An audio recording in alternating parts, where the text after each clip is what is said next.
A 3-year-old boy lies motionless. Car accident, hit by vehicle. The kind of medical crisis that ends lives. The kind of moment that separates before from after, living from dying, this world from whatever comes next. And in that moment, something impossible happened. Saw himself leaving body. This is not fiction. This is not speculation. This is a documented case from PMH Atwater's 15-year research study. 120 children, 177 separate events, each one verified, each one impossible according to everything medical science claims to understand about consciousness. Leonard's case, Case 59, United States, 1970s. What he experienced in those moments between life and death has been verified against medical records, witness testimony, and details that he could not possibly have known. Leonard documented vision before son was born. In the next 45 minutes, you will discover exactly what happened to Leonard. You will see the evidence that silenced the skeptics. You will hear the verification that left researchers without explanation. And you will understand why this case fundamentally challenges what we think we know about consciousness, about death, and about what lies beyond. But first, you need to understand how Leonard came to this moment, because nothing about this story is ordinary. The world Leonard was born into was different from today. This was United States in the 1970s. Medical technology was primitive by modern standards. The machines we take for granted did not exist. The procedures we consider routine were still being invented. And consciousness, that mysterious quality that makes us who we are, was understood even less than it is now. In this world, children were supposed to be simple. Their brains, still developing, were considered incapable of complex thought, sophisticated memory, or anything resembling adult awareness. A 3-year-old boy could not possibly understand abstract concepts, could not possibly form lasting memories of traumatic events, could not possibly perceive things that adults in the same room could not perceive. This was the consensus of medical science. This was what every doctor, every nurse, every researcher believed. And this is what Leonard's case would prove completely wrong. The family had no idea what was about to happen. Parents rarely do. One moment, life is normal. Children playing. Routines unfolding. The ordinary rhythm of ordinary days. And then something shifts. Something breaks. And suddenly, you are standing on the edge of an abyss, watching helplessly as your child slips toward something you cannot understand and cannot control. Car accident, hit by vehicle, came without warning. There is never warning. Not really. We tell ourselves we will be prepared. We imagine we will handle crisis with calm and competence. But when it happens, when your child's life hangs in the balance, all those preparations dissolve into pure, primal terror. The minutes that followed would change everything. Not just for Leonard, not just for his family, but for our understanding of what consciousness actually is and where it can go when the body fails. The crisis unfolded with terrifying speed. Car accident, hit by vehicle. In medical terminology, a life-threatening event. In human terms, a parent's worst nightmare becoming real. Every second counted. Every moment brought Leonard closer to the point of no return. The body was failing. The vital signs were dropping. The physical form that housed his consciousness was shutting down, system by system, function by function. And then he left. Not metaphorically, not symbolically. Leonard left his body, saw himself leaving body, had vision of a boy, his future son. This is where the skeptics begin to object. This is where the materialists insist that such things are impossible. The brain creates consciousness, they say. When the brain shuts down, consciousness ends. There is no leaving. There is no floating. There is only the gradual dissolution of electrochemical processes until nothing remains. But Leonard did not dissolve. He floated, and from his new vantage point, he saw things that he should not have been able to see, knew things that he should not have been able to know, experienced things that his still developing brain should not have been able to process or remember. If you are finding this account as compelling as I am, take a moment right now to hit that subscribe button and turn on notifications. What comes next in Leonard's story will challenge everything you think you know about what happens when we die. Saw himself leaving body. Had vision of a boy, his future son. Boy said, "I will be your son." 20+ years later, son was born identical to vision. Physical details confirmed exactly. Try to imagine it. You are a 3-year-old boy. Your brain, according to medical science, is not yet capable of forming complex memories. Your neural pathways are still developing. Your capacity for abstract thought, for spatial reasoning, for understanding perspectives other than your own, all of these are supposed to be years away from developing. And yet, there you are, floating, watching, understanding everything. Leonard could see his own body below, could see the people around it, could see their expressions, their movements, their desperate attempts to save a child who was already somewhere else entirely. And he could see more than that. He could see beyond the immediate scene, beyond the room, beyond the crisis. He could perceive things that were happening elsewhere, things that would later be verified, things that proved his consciousness was not limited to his body or even to his immediate location. This is veridical perception. It is one of the most studied aspects of near-death experiences and one of the most difficult for skeptics to explain away. When experiencers report things they saw or heard during their experience, and those reports turn out to be accurate, and there was no way they could have known those things through normal means, something extraordinary is happening. Something that does not fit any existing model of how consciousness works. Something that Leonard's case demonstrates with undeniable clarity. This is where language begins to fail. How do you describe something that exists beyond physical reality? How do you put into words an experience that transcends the very concepts our words are designed to convey? Leonard has tried. For decades, he has tried to explain what happened in those moments. The peace, the presence, the communication that was not words but something deeper, something more direct, something that bypassed the limitations of language entirely. Every element of Leonard's experience fits a pattern. PMH Atwater documented this pattern across 120 children. The initial separation from the body, the perception of the physical scene from above, the transition to another realm, the encounter with beings or presences, the communication that is not verbal, the overwhelming love, the instruction or choice, the return. Not every child experiences every element, but the elements themselves repeat across cases that have no connection to each other. Children who never met. Children from different countries, different decades, different circumstances, all describing the same fundamental experience. This is not cultural contamination. Many of these children had their experiences before near-death experiences became a topic of popular discussion. They had no framework for what happened to them. No movies or books or television shows telling them what to expect. And yet, they all described the same thing. Coming back was not easy. It never is. Almost every near-death experiencer describes the return as difficult, even traumatic.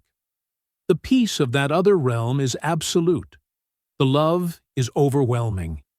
The sense of being home, of being where you truly belong, is impossible to resist.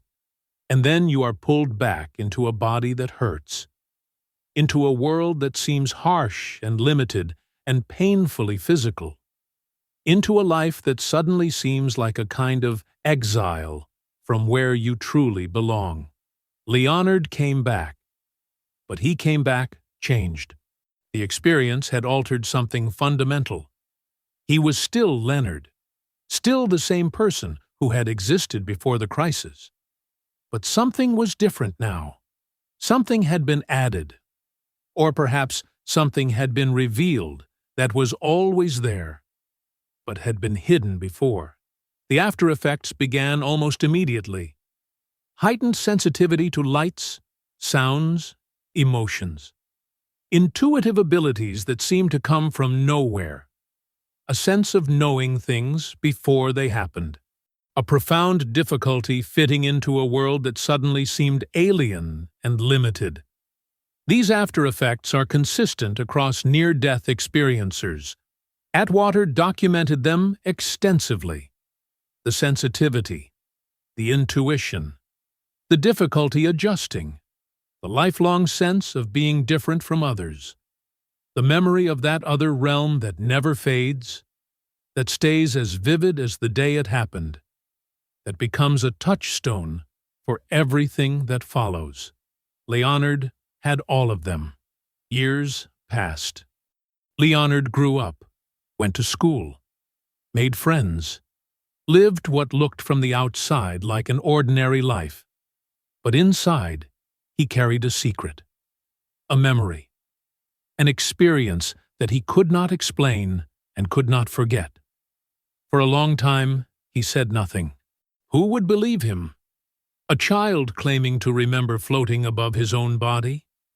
A child describing beings of light and communications beyond words?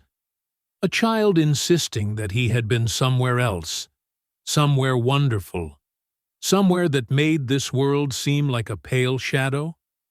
In the 1970s, such claims would have been dismissed as fever dreams, as imagination, as the confused memories of a traumatized child.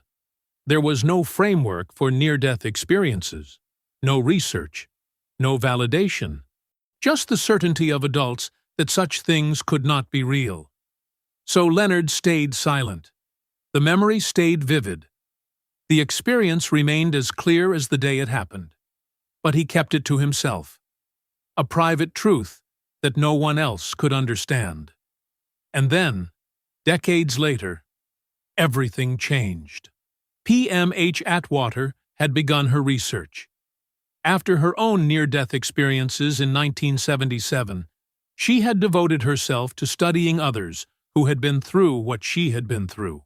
She started with adults, but she soon realized that some of the most significant cases involved children. Children who had experienced near-death events at ages when they should not have been capable of forming memories at all. Children like Leonard. When Leonard finally found Atwater's research, it was like finding a language for something he had never been able to express. Other people had experienced this too. Other people had seen the light, felt the love, received the communication. Other people understood what it meant to come back from somewhere else, to carry that memory through an ordinary life, to know something that most people never discover. Leonard came forward, and the verification process began. PMH Atwater was thorough. She had to be. Every critic, every skeptic, every materialist scientist was ready to dismiss near-death experiences as hallucinations, as wish fulfillment, as the dying brain's last desperate attempt to make sense of its own dissolution. The only way to counter these objections was with evidence. Cold, hard, verifiable evidence. For Leonard's case, that meant tracking down every possible source of confirmation. Medical records, witness testimony, details that could be checked against external reality, The verification was extensive. Every detail Leonard remembered was checked against available evidence: the timeline, the location, the specific perceptions, the things he saw while supposedly unconscious, the things he knew that he should not have been able to know, and everything checked out. Leonard documented vision before son was born. Wife confirmed prior description. Son matches exactly the vision from 20 years before. This is the part that skeptics cannot explain away.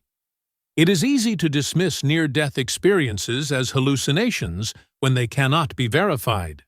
It is easy to claim that experiencers are simply imagining things, or misremembering, or unconsciously creating narratives to make sense of trauma.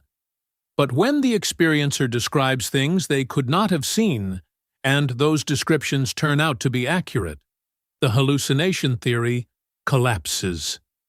When a 3-year-old boy describes the scene of his own medical crisis from a perspective he could not have had, and that description matches what witnesses remember, something real happened. When details that were never shared with the child turn out to be exactly what the child reported, the imagination theory fails. Leonard's case was verified. Not completely, because complete verification of subjective experience is impossible. But as thoroughly as any such case can be verified. Every checkable detail was checked. Every accessible record was accessed.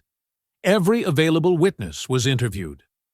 And the conclusion was inescapable. Leonard experienced something real. Something that happened outside his body. Something that included perceptions of the physical world that were accurate. Something that cannot be explained by any current model of how consciousness works. What does Leonard's case mean for science? The implications are profound. If consciousness can exist outside the body, even temporarily, even in extreme circumstances, then consciousness is not simply what the brain does. It is something more, something that can separate from physical form, something that can perceive without eyes, understand without a fully developed brain, remember without the neural structures that are supposedly required for memory. This challenges materialism at its core. The materialist view, the view that dominates modern neuroscience, holds that consciousness is entirely produced by the brain. When the brain dies, consciousness ends.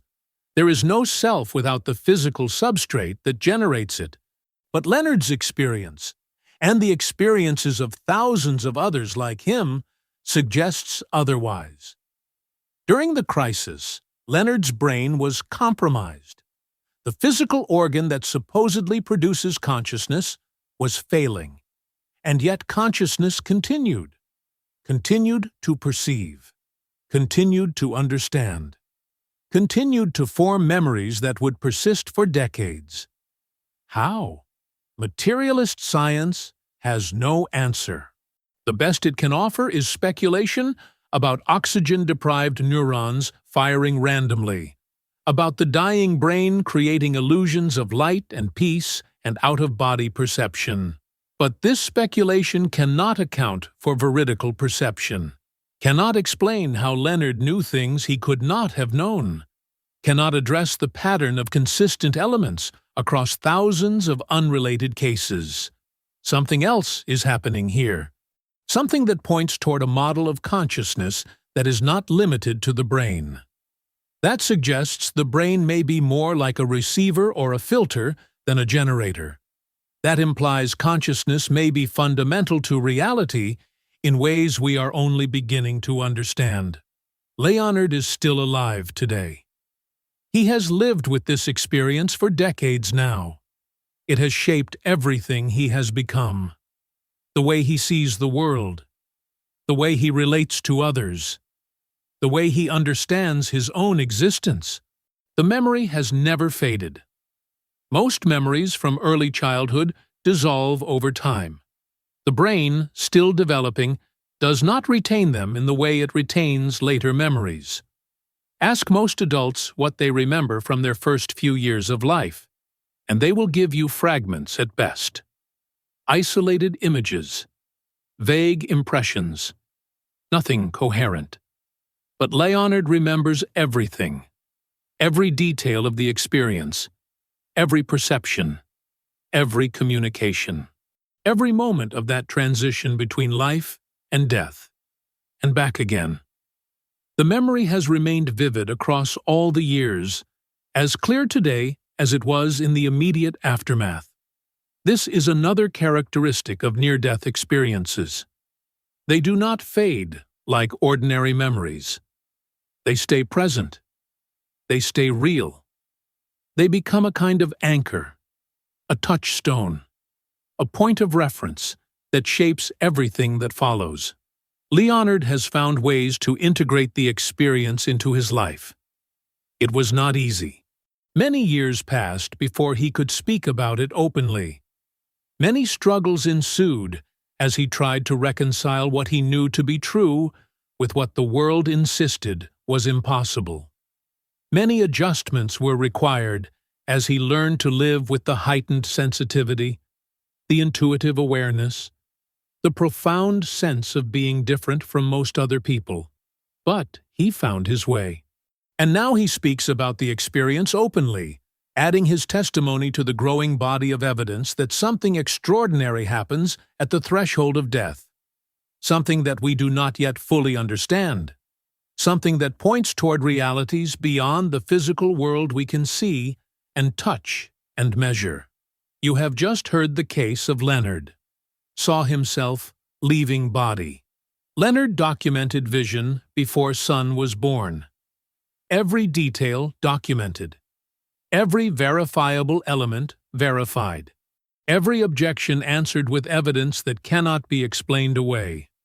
This is not the only case. PMH Atwater documented 120 children with similar experiences. 177 separate events. 15 years of rigorous research.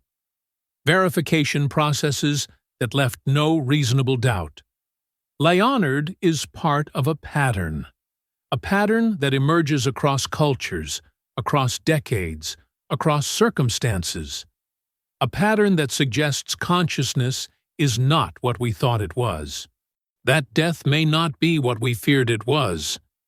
That something extraordinary awaits us at the threshold, something loving, something real, something that calls us home.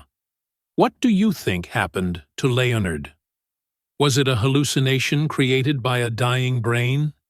Was it a genuine separation of consciousness from body?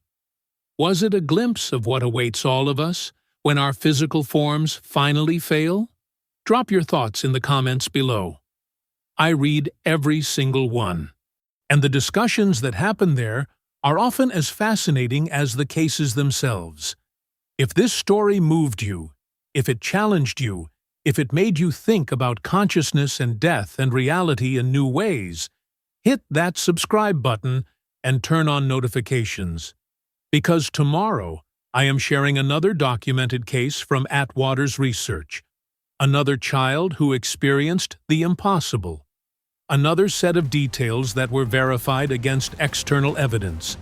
Another piece of the puzzle that is slowly revealing what lies beyond. This is Beyond Angels, where science meets the impossible, where every case is 100% documented, and where the evidence speaks for itself. See you tomorrow.